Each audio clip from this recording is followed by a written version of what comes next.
E como eu disse no começo do nosso programa, toda quinta-feira agora a gente tem dedicado aqui as nossas entrevistas, um espaço aqui no Bom Dia Litoral para a gente falar sobre saúde mental.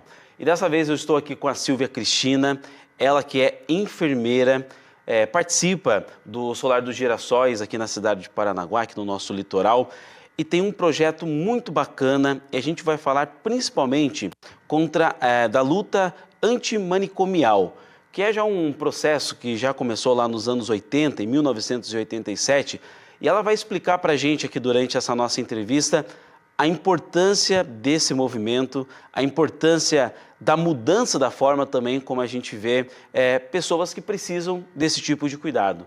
Silvia, primeiramente, muito obrigado por estar aqui com a gente, dedicando um tempinho para a gente falar de um assunto tão importante e tão sério. Eu gostaria de agradecer esse momento, né? Essa fala, principalmente, porque é um assunto tão polêmico e, assim, a gente tem que tomar certos cuidados, né?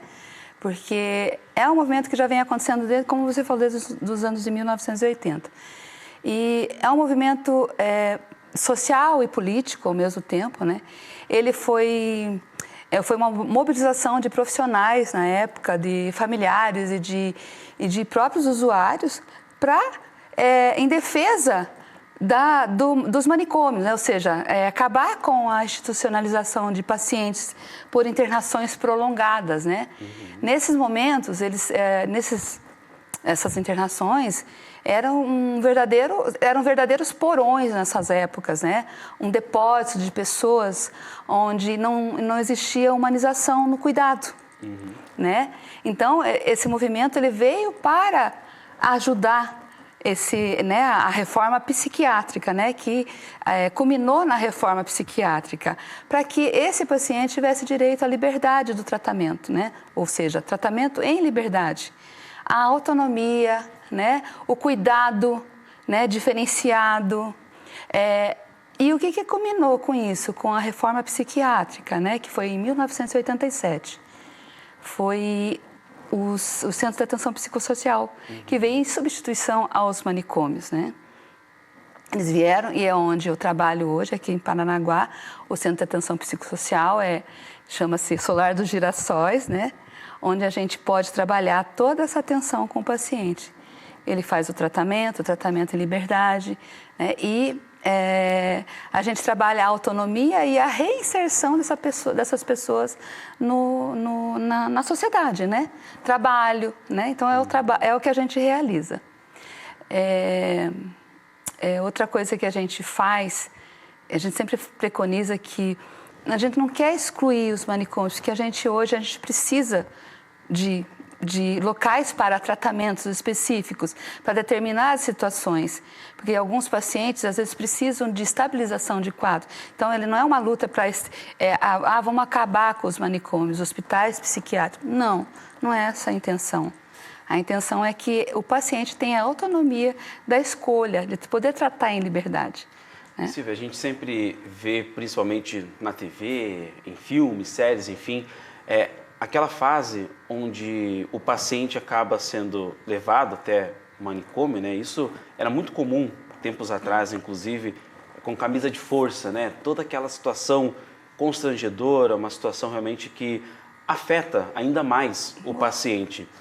Quando teve essa mudança em 1987, como que você acredita que, de fato, mudou esse tipo de atendimento? Como você explicou, né? Os CAPs foram criados, uma forma mais humana de ter um tratamento para essas pessoas, né, que estão em sofrimento mental, né, que é o termo certo realmente a falar. Então, para você, né, qual que foi a importância da mudança para que, de fato, houvesse um atendimento como esse?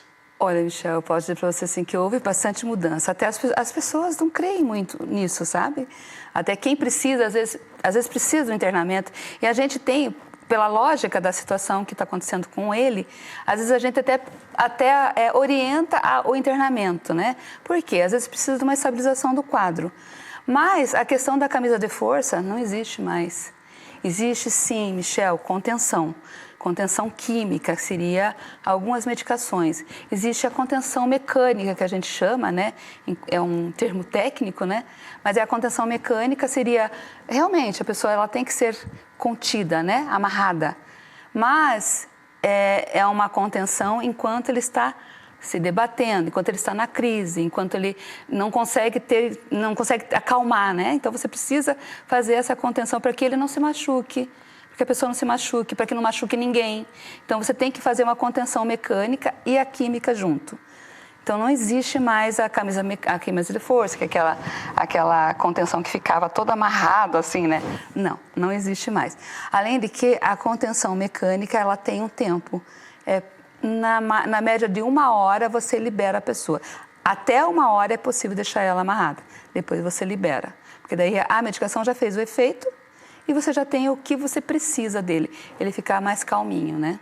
Então essa luta antimanicomial a gente pode resumi-la como de fato, como você bem disse, questão da autonomia, da escolha do paciente, mas eu acho que principalmente também a dignidade, né? Você falou um ponto bem importante, Michel. A dignidade dele, nesse momento em que ele está sendo atento, porque você vai sedar essa pessoa, deixar ela mais calminha, é uma espécie de uma sedação, que a gente chama de contenção química, né? Ele vai ficar mais calmo, ele vai compreender o que está acontecendo com ele naquele momento. E você pode iniciar um tratamento com essa pessoa, sabe? Ela vai levar um tempinho para estabilizar o quadro dela, ela não precisa necessariamente de ser internada para isso. Quer dizer, eu digo internação psiquiátrica. E isso pode ser feito em hospitais, em UPA, sabe?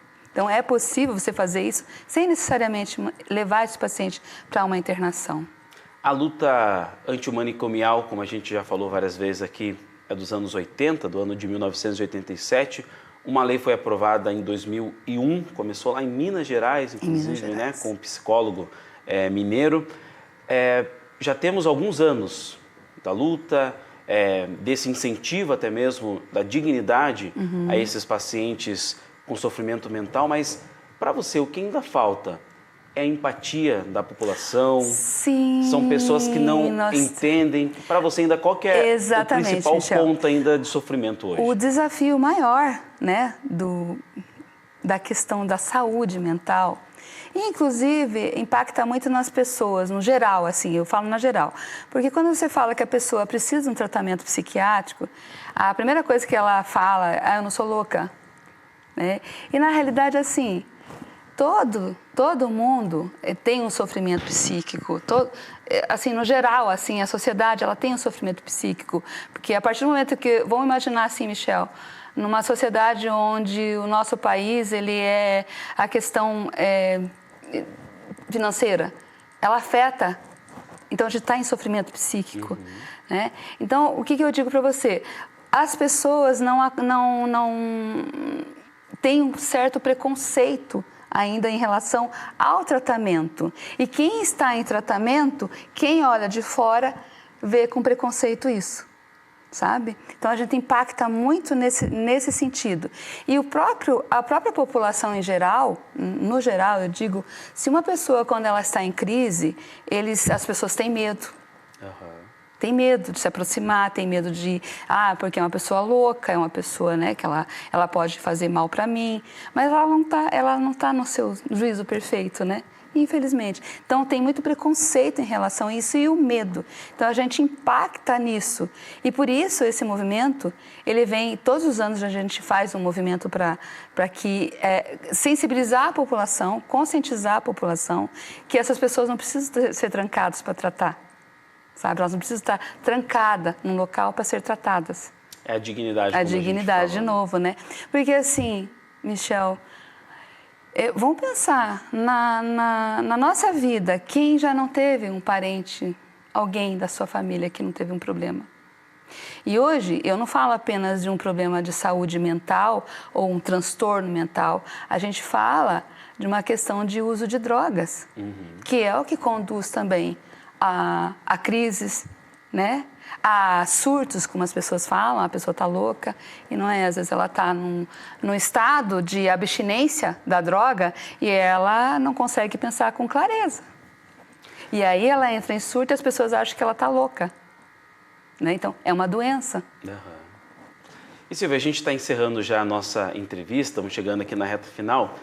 Para a gente finalizar, queria que você dissesse para a gente o que você pensa do futuro, tanto da luta antimanicomial, que inclusive tem um dia agora, no mês de maio, dia 18 de maio, ela evidencia Exato, essa então luta. A gente está falando realmente no momento perfeito, né, sobre esse tema.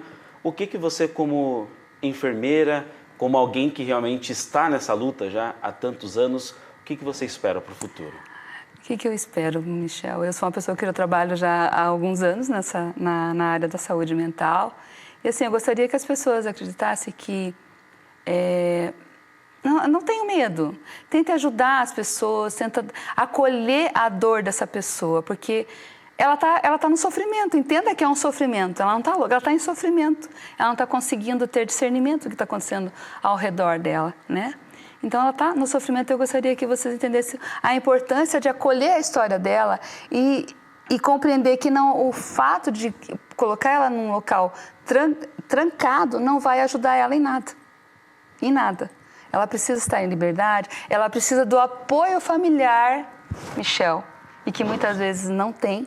Ela precisa desse apoio familiar para que a família possa cuidar desses momentos dela, entender o que está acontecendo com ela, sabe? Então, eu peço encarecidamente que isso possa melhorar, né? Esse apoio da população, de preconceitos, acreditar que um local onde a gente trabalha não vai impactar com a loucura, que eles acharam que vão encontrar pessoas loucas. Não. É um local, assim, muito digno, sabe? De acolhimento. Silvia, muito obrigado por estar aqui com a gente, compartilhando um pouquinho dessa sua experiência, da importância dessa luta também. Acontece agora no próximo dia 18, então a gente está falando num momento muito propício sobre isso. Então, obrigado por ter vindo aqui compartilhar um pouquinho com a gente. Obrigada mesmo, Michel. Isso aí, eu conversei então com a Silvia Cristina, ela é enfermeira, muito atuante no CAPS aqui na cidade de Paranaguá e também, né, à frente sempre aí na luta antimanicomial. Inclusive, incentiva você de casa a pesquisar um pouco mais sobre esse tema, acompanhar também outros documentários, né, vários conteúdos que tem, inclusive, na internet sobre esse tema, para a gente aprender um pouco mais, saber um pouco mais sobre esse tema tão importante.